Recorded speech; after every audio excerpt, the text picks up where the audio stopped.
भारत के पूर्वी भाग में स्थित है असम राज्य। इसी असम का एक पारंपरिक और ऐतिहासिक शहर है डिब्रूगढ़। साल 1971 में डिब्रूगढ़ को जिला के रूप में घोषित किया गया था। डिब्रूगढ़ तेल, कोयला, चाय और प्राकृतिक संपदाओं आदि से भरपूर है। डिब्रूगढ़ ब्रह्मपुत्र नदी के किनारे बसा हुआ है और हिमालय के श्रृंखलाओं के समीप है। जिले भर में बहुत सारे चाय के बागान हैं जो अंग्रेजों ने संस्थापित किए थे और डिब्रूगढ़ चाय के उत्पादन के क्षेत्र पर अव्वल नंबर में आते हैं। इसलिए डिब्रूगढ़ को टी सिटी ऑफ इंडिया कहते हैं। डिब्रूगढ़ का इतिहास बहुत समृद्ध है। असम में ब्रह्मपुत्र नदी का योगदान एक अहम भूमिका का पालन करता है। इसी नदी के किनारे स्थित डिब्रूगढ़ में उपजाऊ भूमि और अनुकूल वातावरण के कारण अंग्रेज यहाँ संस्थापित हुए थे। डिब्रूगढ़ शहर चारों ओर से हरी भरी चाय बागान और सभी प्राकृतिक संपदाओं से भरपूर है, परंतु यहाँ के लोगों के आधुनिक और यांत्रिक जीवन शैली ने डिब्रूगढ़ के शुद्ध वातावरण को प्रदूषित कर दिया है। प्रतिदिन मानव निर्मित तकनीक तथा आधुनिकीकरण के वजह से ब्रह्मपुत्र नदी भी प्रदूषित होता जा रहा है, जो डिब्रूगढ़ के स्वस्थ जीवन के लिए हानिकारक है। इसी अवसाद के बीच कुछ प्रेरणादायक लोगों ने डिब्रूगढ़ से कुछ दूर स्थित मनोहारी देवी चाय बागान में एक उम्मीद की किरण का जागरण किया है, जो आज विश्व भर के लिए एक अपूर्व उदाहरण बन गया है। अभी हम उस जगह पे जा रहे हैं जो एक समय पे कचरों के ढेरों से भरा हुआ था। अभी उस 75 बीघा जमीन को लोगों ने सरकार के स्वच्छ भारत अभियान के अंदर साफ करके एक मनमोहक बागीचे का तैयार किया है। चलिए हम देखते हैं।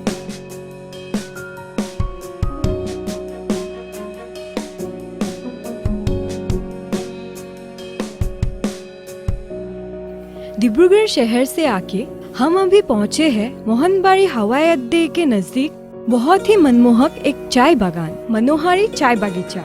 थोड़ी देर के बाद ही हम पहुँचेंगे हमारे गंतव्य स्थान पर।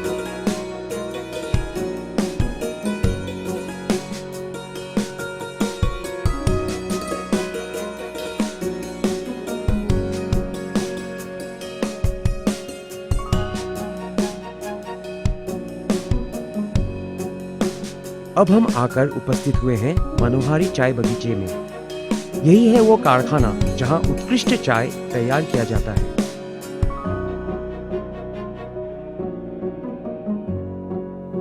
यही है वो जगह जहां एक समय पर 75 बीघा जमीन केवल मात्र एक दुर्गंधमय कूड़े कचरे का ढेर था।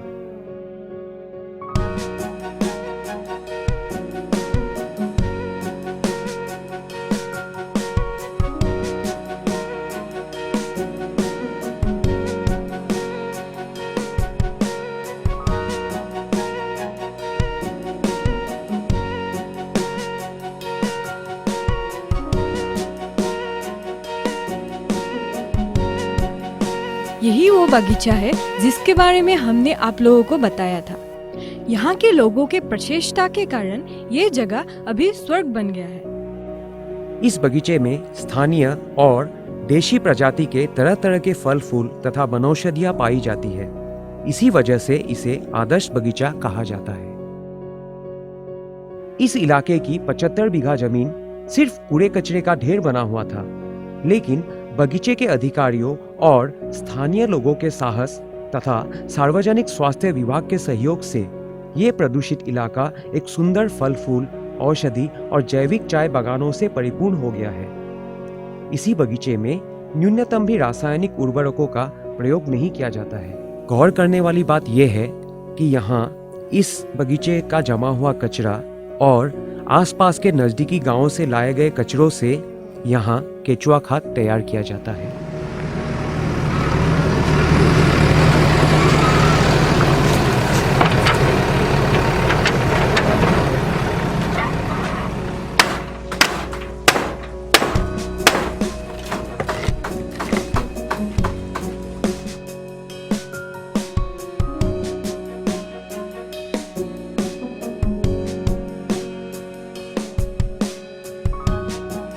ये केचुए के खाद अभी तैयार है। ये अभी फल फूल और ऑर्गेनिक टी में व्यवहार किया जाएगा।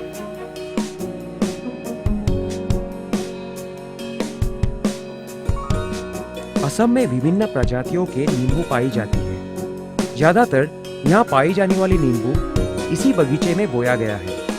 गौर करने वाली बात यह है कि असम की नींबू की गुणवत्ता संपूर्ण भारत में मशहूर है। असम की जैविक चाय विश्व भर में मशहूर है। इस चाय का निर्माण करते समय किसी भी तरह की कृत्रिम पदार्थ का प्रयोग नहीं किया जाता। संपूर्ण जैविक खाद का उपयोग किया गया ये चाय स्वास्थ्य के लिए उत्कृष्ट माना जाता है। इस बागान में 1 लाख तामुल का पेड़ बोया गया है, जो आर्थिक दृष्टिकोण से लाभदायक है। ये है रोजमेरी। ये गुलाब जल और चाय में भी व्यवहार किया जाता है।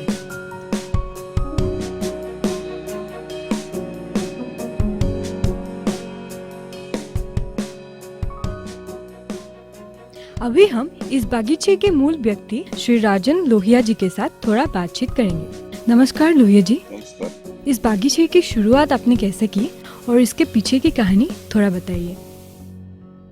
जब से हमने ये टी गार्डन खरीदा, ये बहुत ही दयनीय स्थिति में था। ये पूरा का पूरा टी गार्डन, जिसे कहते हैं ना सिक यूनिट, वैसी अवस्था थी जी। और ये जिस भूमि पे हम लोग खड़े हैं, ये लगभग 10 हेक्टेयर जमीन है जी। तो ये एक तरह से एबेंडेंट और वेस्टलैंड जैसी थी और पूरा गार्डन का कचरा और आसपास का कचरा ही यहाँ पे डंप किया जाता था जी। तो जब से हमने इसका मैनेजमेंट लिया तो हमारे दिमाग में था कि पहले कि कचरे को साफ करना है जी।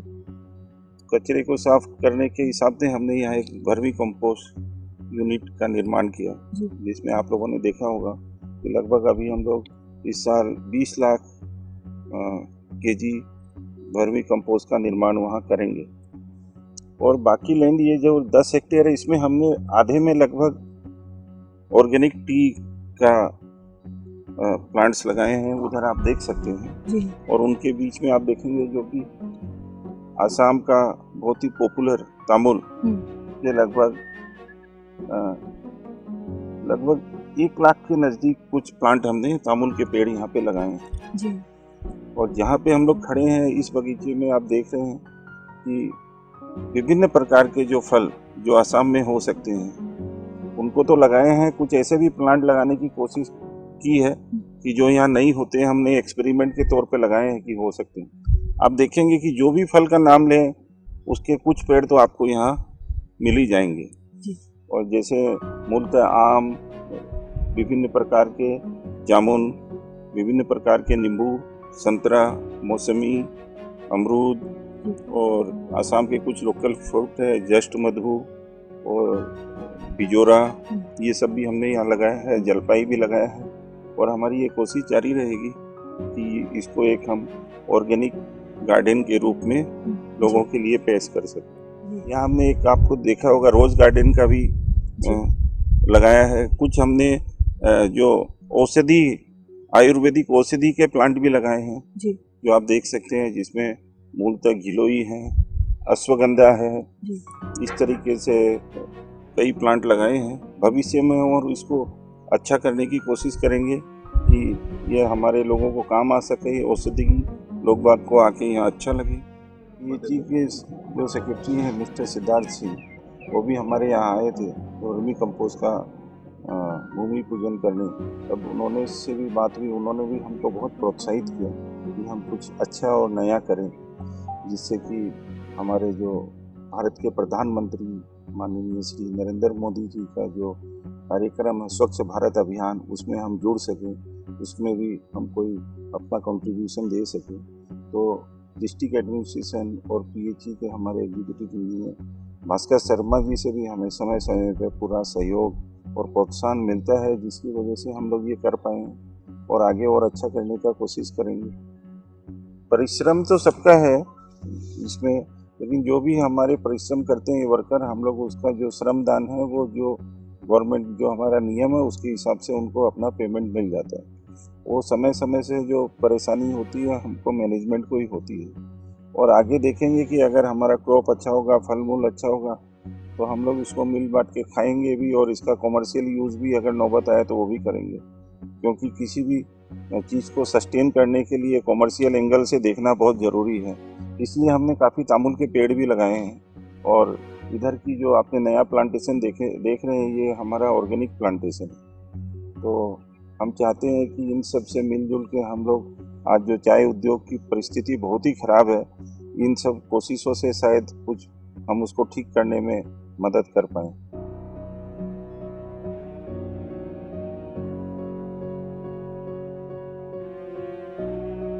इस फलों के बगीचे पे हजारों संख्या में केलों के पेड़ हैं। इन केलों के पेड़ों में उगने वाले फलों को बागानों के लोगों के बीच बांट दिया जाता है।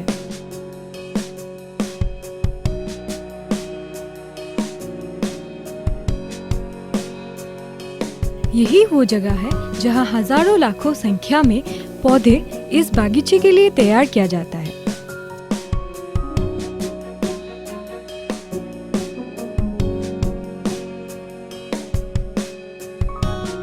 इस पृथ्वी को सुंदर बनाने के लिए हम सभी का योगदान जरूरी है। इसी तरह इन सभी ने मिलकर इस कचरे से भरे हुए स्थान को एक सुंदर सा बगीचा बना दिया है।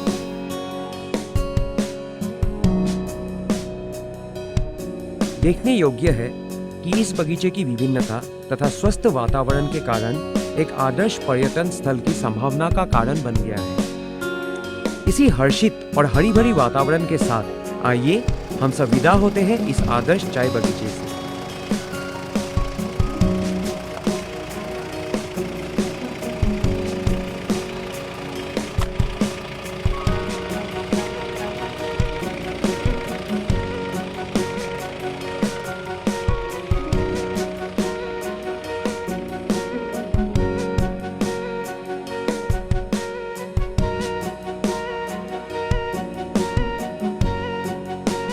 अभी हम एक ऐसी जगह में उपस्थित हुए हैं जहां एक युवक ने अपने परिश्रम और बलबूते पर चाय बागान, खेत खलिहान और गौ पालन से अपने आप एक उदाहरण बन गया है। चलिए देखते हैं।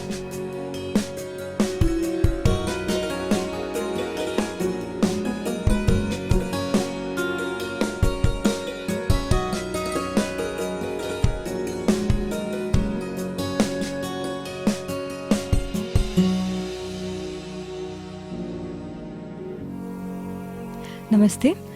स्वच्छ भारत ग्रामीण मिशन के अंदर आपने जो यह गोपालन और केचुआ खाद का जो उद्योग स्थापित किया है, उसके पीछे का जो आपका कहानी है और आपका भविष्य परिकल्पना क्या है, उसके बारे में थोड़ा जानकारी दीजिए। नमस्कार, मेरा नाम जयंत बरपात्र। देखिए, हम लोगों ने जो स्वच्छ भारत मिशन ग्रामीण प्रोजेक्ट हम लोगों ने किए हैं, यहाँ में एक कमेटी है, Dibrugarh district water and sanitary committee. यहाँ पर 7 जनों का कमेटी है। प्रशासन की तरफ से DC sir, Pallav Gopal Jha sir और संजय दत्त सर और जन स्वास्थ्य कार्यकारी विभाग की कार्यकर्ता भास्कर ज्योति शर्मा सर और आपका हरिनारायण शर्मा सर ये कमेटी में है। मैं आग्रह एनजीओ में उपदेष्टा के रूप से हूँ और आग्रह एनजीओ ने मुझे प्रोजेक्ट मैनेजर नियोजित किए हैं। अभी आपका ये प्रोजेक्ट जून महीने में शुरू हुआ है और अभी ये प्रोजेक्ट का उम्र 9 महीने हुआ है।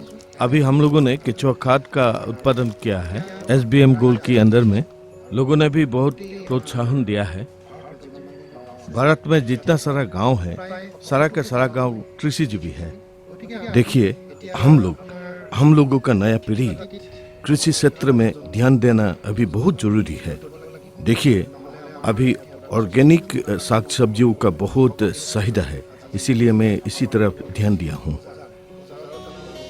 देखिए, जीवन में मैं बहुत कुछ किया है। डेली लेबर जीवन चलाने के लिए मैंने बहुत कुछ किया।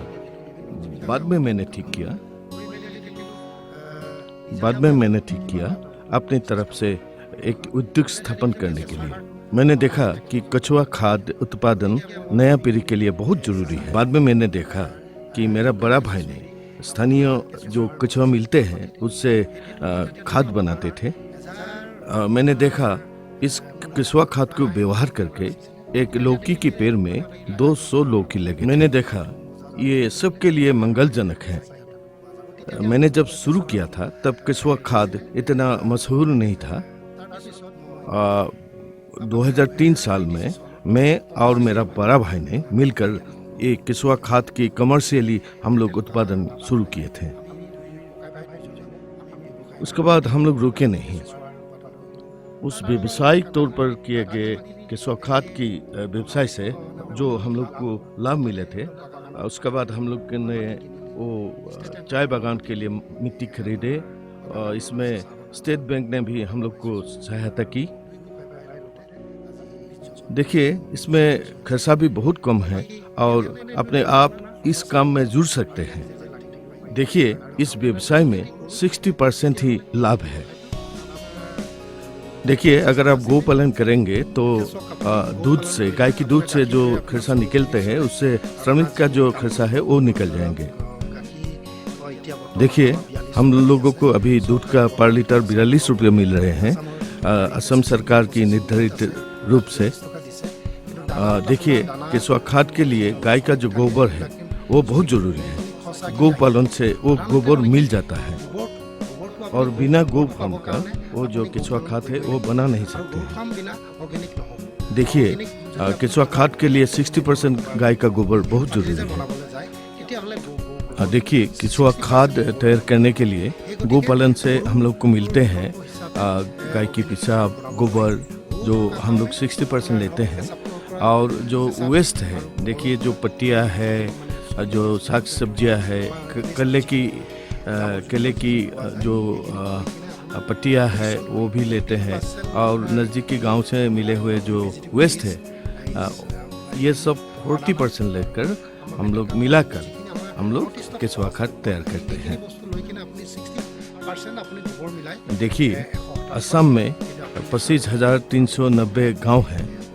आप जरूर देखे हैं, बहुत सारा जो कृषि की मिट्टी है वो खाली पड़ा हुआ है। देखिए, चाय का बागान में और जितना खेत खलिहान असम में है, अगर वहाँ में हम लोग जो केचुआ खाद है इसको व्यवहार करके हम लोग खेती करें तो हम लोग बहुत सारा लाभान्वित हो सकते हैं। मेरा भविष्य परिकल्पना है कि मैं एक केले की खेत में शुरू करूं। जो हम लोग यहाँ में असमीज़ में इसको बोलते हैं कि अपेल बुगोरी। उसका बाद यहाँ में मिलते हुए जो फल है, इसको लेकर हम लोग सोच रहे हैं कि हम लोग एक उद्योग तैयार करें और इससे हम लोग पूरा की पूरा जो खेत होंगे ये जैविक सार से बनाया हुआ होगा, जिससे लोगों को भी बहुत सारा लाभ होगा। मैं वाटर एंड सैनिटरी डिपार्टमेंट को बहुत धन्यवाद देना चाहता हूँ क्योंकि मुझे आर्थिक तौर पर बहुत सारा मदद किए हैं। मोहनबाड़ी गांव पंचायत में हर एक गांव में एसएचजी ग्रुप है, वहाँ केचुआ खाद तैयार होते हैं और मैं वो केचुआ खाद ला के मैं जो मार्केटिंग है मैं कर देता हूँ।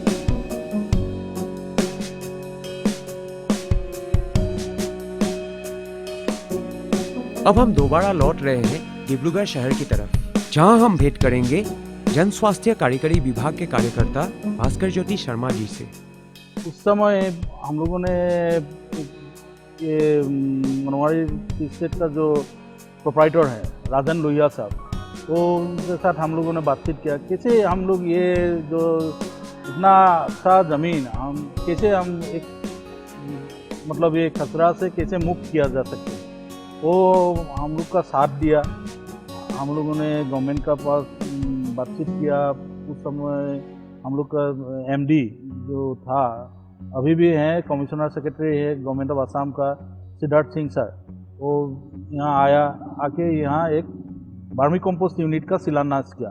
और उस कोई डे 1 से हम लोगों का काम शुरू हो गया। वो मैनेजमेंट ने पूरा लेबर लोग जो हैं वर्कर्स का मदद से यहाँ पूरा सफाई करके, जहाँ जहाँ सफाई हो गया वहाँ से वो पेड़ पौधे लगा के, अब देखिए यहाँ फ्रूट्स, फ्लावर्स, औषधि सब तरीका के सब किस्म का यहाँ पेड़ लगाया। अभी 75 बीघा ज़मीन में एक ऑर्गेनिक हब बन गया। यहाँ क्या नहीं है, यहाँ वो हम लोग पहले वो 22,000 बनाना ट्रीज यहाँ लगाया था।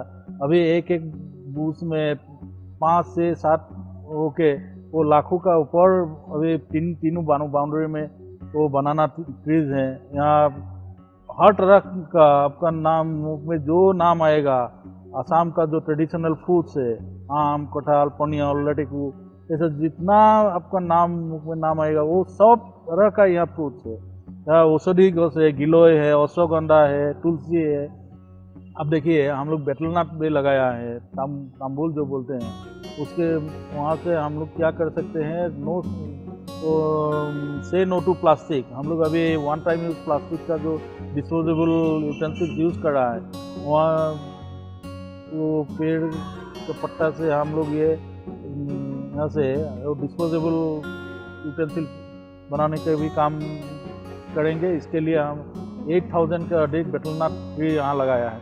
ऐसे हम लोग पूरा ये कंप्लीट एरिया वो कचरा से मुक्त होके एक ऑर्गेनिक हब तैयार हो रहा है। इस साल 20 लाख केजी फार्मी कंपोस्टिंग यहाँ से प्रोड्यूस हो गया है। ऐसे ही वेस्ट से रिसोर्स बन गया है और ऐसे ही पूरा एरिया साफ हो रहा है। ऐसे ही तो ये गार्डन जो है ये ओपन डेफिकेशन फ्री गार्डन है ही। अभी गवर्नमेंट ने यहाँ एक मिनी वाटर सप्लाई स्कीम भी दिया है। वो पेयजल के लिए हाउस कनेक्शन भी होगा, घर घर में फंक्शनल टैप कनेक्शन होगा। यहाँ एक 25 लाख रुपया का एक वाटर सप्लाई स्कीम भी बन रहा है। तो पूरा एक मिक्सर प्राइवेट पब्लिक पार्टनरशिप हो रहा है।